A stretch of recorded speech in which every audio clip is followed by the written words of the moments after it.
আসসালামু আলাইকুম রহমতুল্লাহ। আজকে আমরা যে দোয়াটি নিয়ে আলোচনা করব, এই দোয়াটি এসেছে সূরা আল ইমরানে ১৪৭ নম্বর আয়াতে।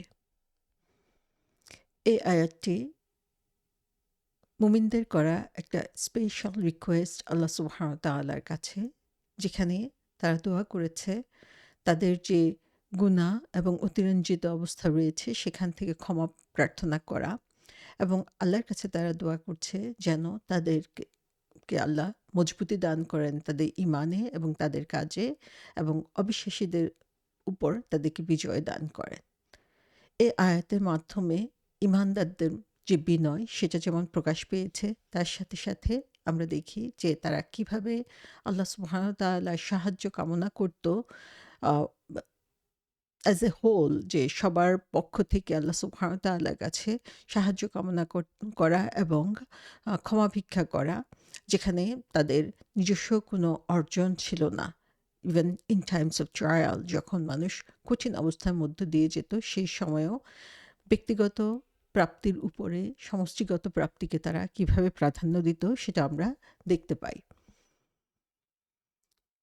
সূরা আল ইমরানের ১৪৭ নম্বর আয়াত, যেখানে আল্লাহ সুবহানাহু ওয়া তাআলা বলেছেন, আউযু বিল্লাহি মিনাশ শাইতানির রাজিম, ওয়া মা কানা কাওলাহুম ইল্লা আন ক্বালু রব্বানা রব্বানা গফির লানা যুনুবানা ওয়া ইসরাফিনা ফি আমরিনা ওয়া সাব্বিত আকদামানা ওয়ানসুরনা আলাল কওমিল কাফিরিন।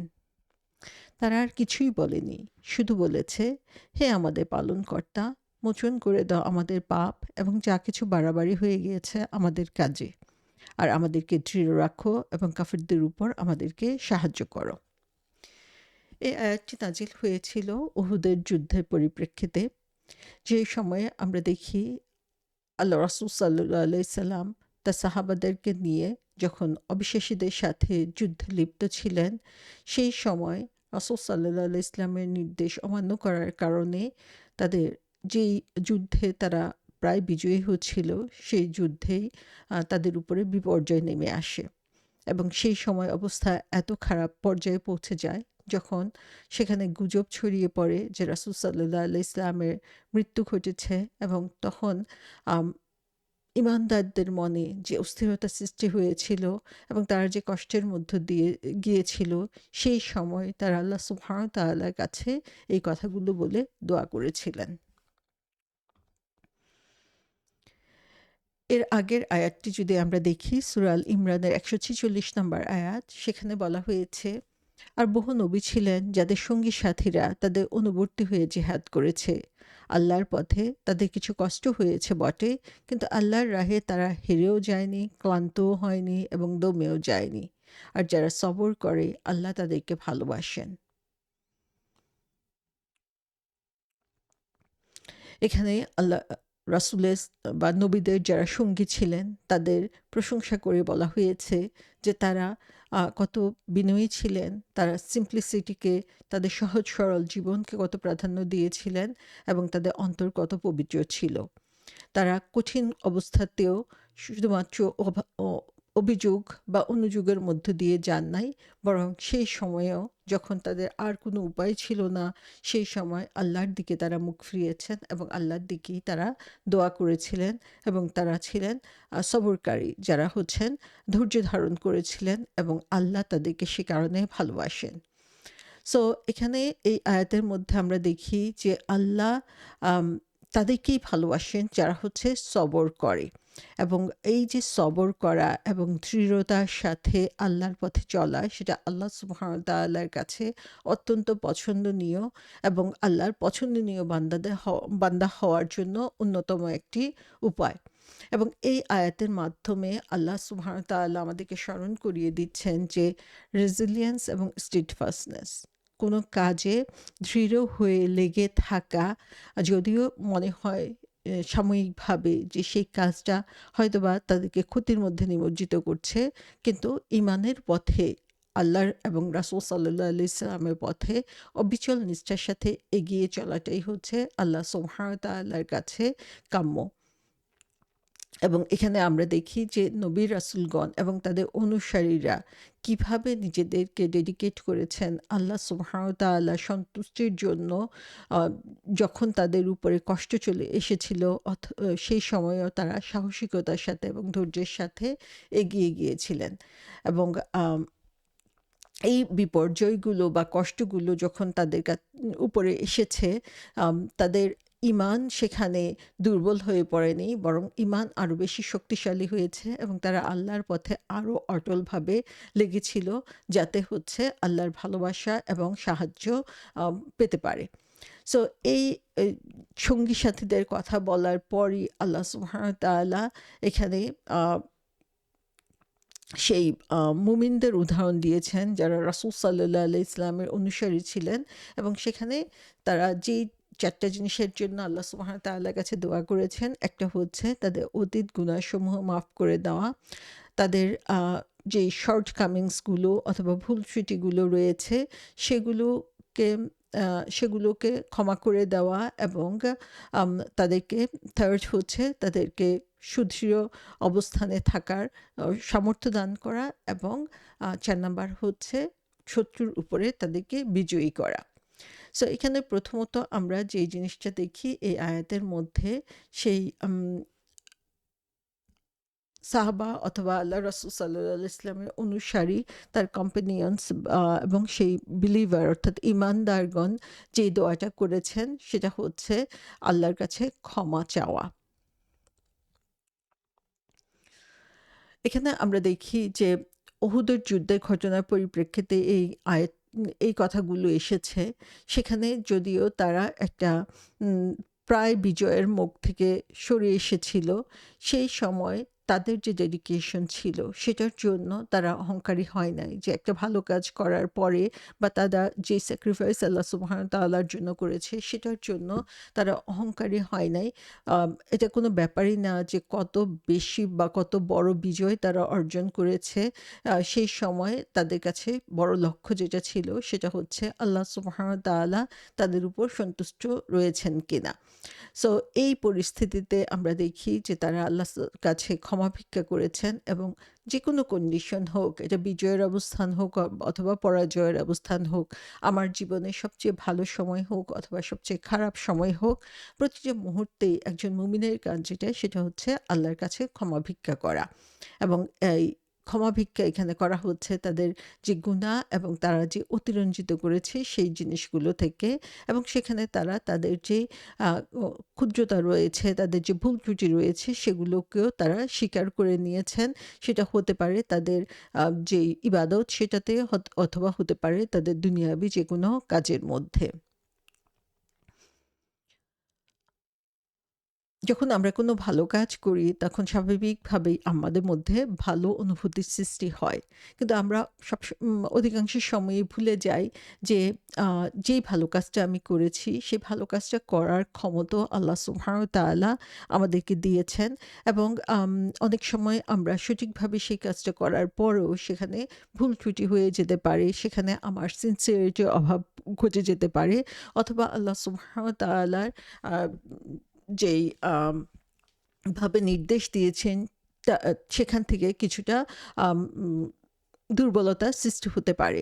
কিন্তু তারপরও আমরা আল্লাহ সুবহানাহু ওয়া তাআলার কাছে প্রতিনিয়ত ক্ষমা চাইতে থাকবো। এই কারণে যে আল্লাহ সুবহানাহু ওয়া তাআলা আমাকে সুযোগ দিয়েছেন এই কাজটা করার জন্য, এবং আল্লাহ সুবহানাহু ওয়া তাআলার সন্তুষ্টির জন্য আমি এই কাজ করার পরেও হয়তোবা এখানে কোনো ভুল থেকে যেতে পারে। সো এই আয়াতের মধ্যে আমরা দেখি মুমিনগণ যেভাবে দোয়া করছেন, তারা বলছেন রব্বানা গফির লানা। আমরা দেখি এখানে রব্বানা দিয়ে দোয়াটা শুরু হয়েছে। রব হচ্ছেন তিনি যিনি আমাদেরকে দুনিয়াতে এনেছেন।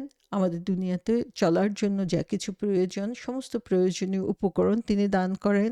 শুধু তাই না, এই দুনিয়াতে চলার জন্য আমাদের যে উম উম দিক নির্দেশনা প্রয়োজন, সেই গাইডেন্স তিনি আমাদেরকে দিচ্ছেন, এবং আমাদেরকে হেদায়েতের পথ তিনিই দেখান। সো রাব্বানা রব হচ্ছেন তিনি যিনি আমার জীবনের শুরু থেকে শেষ পর্যন্ত প্রতি মুহূর্তে আমার প্রয়োজনীয় উপকরণের সাথে, সাথে আমার মুরুব্বি, আমার তারবিয়া হিসাবে তিনি রয়েছেন এবং তার সাথে আমাদের ভালোবাসার একটা গভীর সম্পর্ক রয়েছে এবং তাকে আমরা ডাকছি যে, "হে আমার আ র রব", আমাদের রব বলে তাকে আমরা ডাকছি এবং এর মাধ্যমে আসলে যখনই আমরা রব বলছি, তখনই আমরা স্বীকৃতি দিচ্ছি আমরা কি পাচ্ছি তার কাছ থেকে এবং তার সাথে আমাদের যে সাবমিশন, তার প্রতি অনুগত হওয়া, সেটাও এখানে প্রকাশ পাচ্ছে।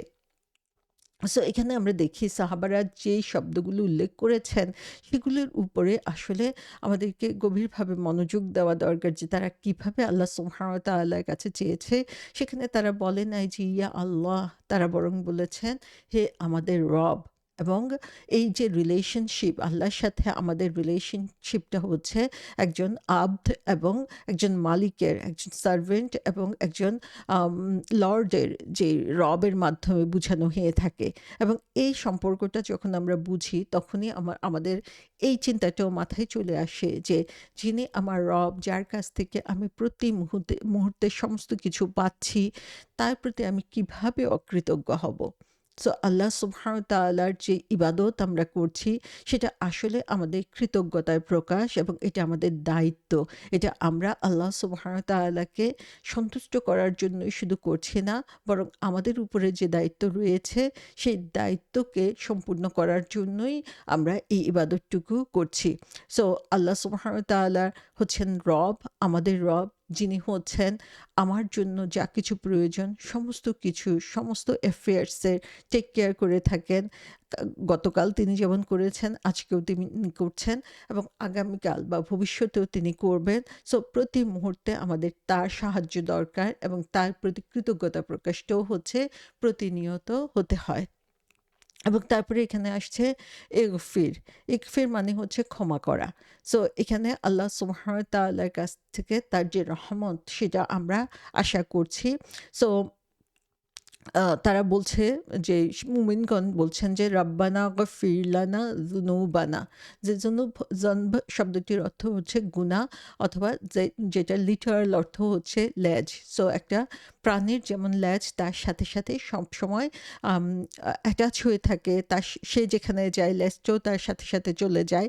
তেমনিভাবে আমরা যে কাজগুলো করে থাকি, সেই অ্যাকশন, সে কাজের যে প্রভাব রয়েছে, সেই কাজের কনসিকুয়েন্সটাও হচ্ছে এই জন্মের মতো। তো আমরা যখন কোনো গুনাহ করি, সেই গুনাহটা সেখানেই শেষ হচ্ছে না। সেই সে প্রাণীর লেজের মতো আমাদের সাথে সাথে তার কনসিকুয়েন্সটাও চলতে থাকে। তো সেই ব্যাপারেও আসলে আমাদেরকে সতর্ক হতে হবে যে আমরা আল্লাহর কাছে চাচ্ছি যে, হে রব, হে আমাদের মালিক, হে আমাদের প্রভু, তুমি আমাদের ক্ষমা করে দাও। ইগফির গাফারা, তুমি আমাদের যে গুনাহগুলো আমরা করেছি সেগুলোকে কভার করে দাও, ঢেকে দাও এবং আম সো আমাদের গুনাহগুলো যাতে আমাদের সাথে সাথে এভাবে আমাদেরকে তার কনসিকুয়েন্স গুলো আমাদের আমলকে এভাবে প্রভাবিত না করে, সেই ডে অফ জাজমেন্ট এ যে সেগুলো আমাদের পিছে পিছে যে হাজির না হয়ে যায়, তুমি সেটার ব্যবস্থা করে দাও। সো এর মাধ্যমে আসলে আমাদের সচেতনতা বৃদ্ধি পাচ্ছে এবং যখন আমরা এই সচেতন হচ্ছি যে আমার প্রত্যেকটা কাজ এবং তার ফলাফলের প্রভাব আমি দেখতে পাবো আখিরাতে যেয়ে, তখন অবশ্যই আমরা গুনার কাজের ব্যাপারে আরো বেশি সচেতন হব। সো আমরা দেখি যে সাহাবারা সেখানে যুদ্ধে নিজেদেরকে ডেডিকেট করেছিলেন। যুদ্ধের মতো জায়গায় তাদের নিজেদের জীবনকে যেখানে উৎসর্গ করার সম্ভাবনা সেখানে বেশি থাকে, মৃত্যুর সম্ভাবনা রয়েছে, সেই সময়ও তারা আল্লাহ সুবহানাহু ওয়া তাআলার কাছে ক্ষমা ভিক্ষা করছেন। সো প্রত্যেকটা ভালো কাজের পরেই আমরা দেখি যে আল্লাহর কাছে ক্ষমা ভিক্ষা করার একটা শিক্ষা আমরা পাই রাসূল সাল্লাল্লাহু আলাইহি ইসলামের কাছে, যেখানে তিনি বলেছেন যে আদম সন্তান গুনাহ করে এবং তাদের মধ্যে সবচেয়ে আ উত্তম গুনাহগার হচ্ছে যে গুনাহ করার পরে হচ্ছে তাওবা করে। তো এই বাক্যটা আসলে আমাদেরকে শিখায়, এই হাদিসটা আমাদেরকে শিখায় যে আমরা ইনসান, আমরা ভুল করব, আমরা গুনাহ করব। কিন্তু তার মানে এই না যে আমরা আল্লাহর কাছে ফিরে যাব না। আমরা প্রতি মুহূর্তে আল্লাহর কাছে ফিরে যাওয়ার জন্য নিজেদেরকে প্রস্তুত করব এবং সেজন্য তওবা করব। সো আমরা এরকমভাবেই দেখে থাকি যে আমরা যখন কোনো ভালো কাজ করি, সে ভালো কাজের পরেও হচ্ছে রাসূল সাল্লাল্লাহু আলাইহি ইসলাম আমাদেরকে আমাদেরকে ক্ষমা ভিক্ষা করার শিক্ষা দিয়েছেন। তার যেমন আমরা যখন নামাজ পড়ি, অবশ্যই আল্লাহ সন্তুষ্টির জন্য আমরা নামাজটা পড়ছি। কিন্তু নামাজে সালাম ফিরানোর পরপরই রাসূল সাল্লাল্লাহু আলাইহি ইসলাম রেগুলারলি যে কাজটা করতেন সেটা হচ্ছে তিনি ইস্তেগফার পড়তেন।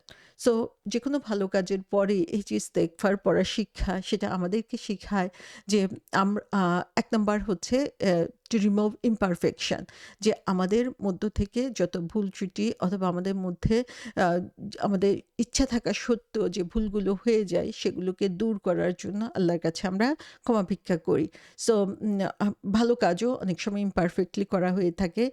অনেক সময় আমরা ভালো কাজ করতে যেয়েও arrogance অথবা মানুষকে দেখানোর যে ইচ্ছা অথবা carelessness এগুলো চলে আসতে পারে। সো ক্ষমা ভিক্ষার মাধ্যমে আমরা আমাদের সেই imperfection গুলো দূর করার জন্য চেষ্টা করি।